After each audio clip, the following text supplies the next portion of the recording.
Aujourd'hui, nous allons étudier la Bible. Bienvenue à la montagne de feu, à la rencontre de l'homme spirituel.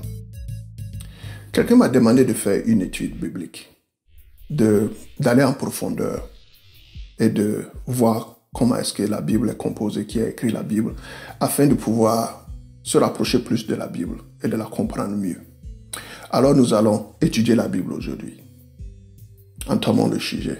Il est écrit dans le second épître de Pierre, chapitre 1, verset 21. « Car ce n'est pas par une volonté d'homme qu'une prophétie a jamais été apportée, mais c'est poussé par le Saint-Esprit que des hommes ont parlé de la parole de Dieu. » Ce passage mentionne le fait que le Saint-Esprit a inspiré les prophètes. Et les prophètes, en leur tour, ils ont écrit. Et ce qu'ils ont écrit a été rassemblé en livres. Et ces livres ont été rassemblés à un gros livre qui est la Bible. Et la Bible est composée de deux majeures parties, le Nouveau Testament et l'Ancien Testament. L'Ancien Testament est le moment où les enfants d'Israël étaient sous la loi. Et ils ont prophétisé la venue du Messie. Et lorsque Jésus-Christ est venu, Jésus-Christ a accompli la loi.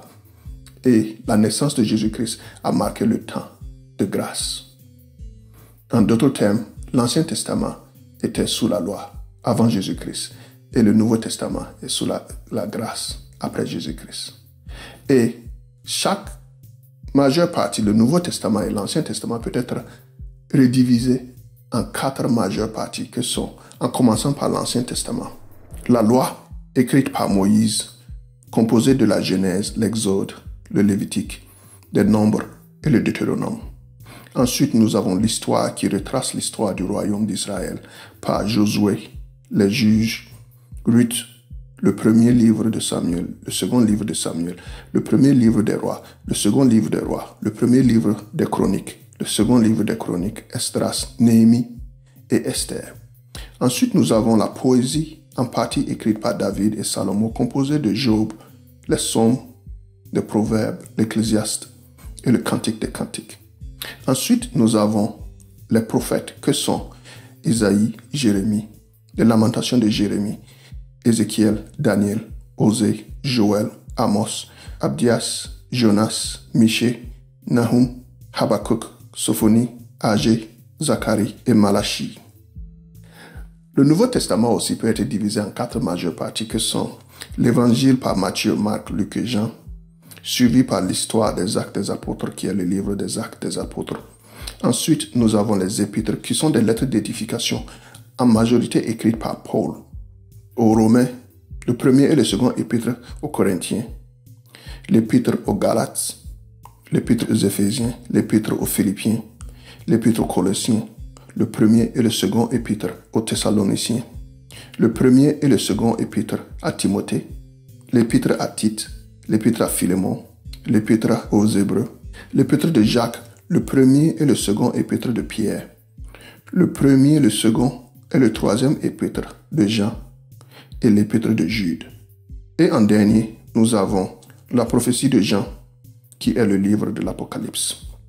Parmi les apocryphes deutérocanoniques, nous pouvons citer Tobit, Judith, l'addition au livre d'Esther, le psaume de Salomon, Paralipomène de Jérémie, Baruch, le premier livre des Maccabées, le second livre des Maccabées, le premier livre d'Esdras, et la liste continue.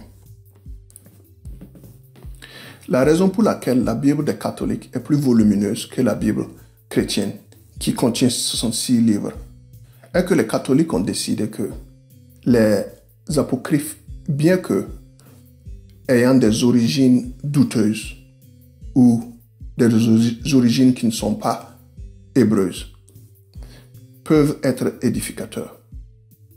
Tandis que les chrétiens ont décidé de ne pas mettre ces livres dans leur Bible parce que les apocryphes n'ont pas d'origine hébreuse. Pas tous les livres apocryphes ont des origines hébreuses. Cependant, nous avons des livres très intéressants qui ont de contenu spirituel. Par exemple, le livre d'Enoch, qui retrace l'histoire des géants. Et aussi, nous avons le livre de Jubilé, qui retrace ce qui s'est passé sur le mont Sinaï lorsque Moïse est monté et a reçu la loi. Et nous avons aussi l'Apocalypse de Saint Pierre qui donne un peu plus d'éclaircissement sur les derniers temps. Alors ne rejetons pas les livres apocryphes juste parce qu'ils ne sont pas contenus dans la Bible, car ils peuvent bien nous édifier. Et cela conclut notre sujet d'aujourd'hui sur l'étude de la Bible. Et j'espère y avoir répondu de façon suffisante. Et si vous avez des questions, que vous avez des commentaires, que vous avez des sujets, que vous avez des suggestions, j'aimerais bien les lire. Vous pouvez me les faire part. Et à la prochaine. Soyez encouragés. Que Dieu vous bénisse. Que Dieu vous protège. Et merci de nous avoir visités.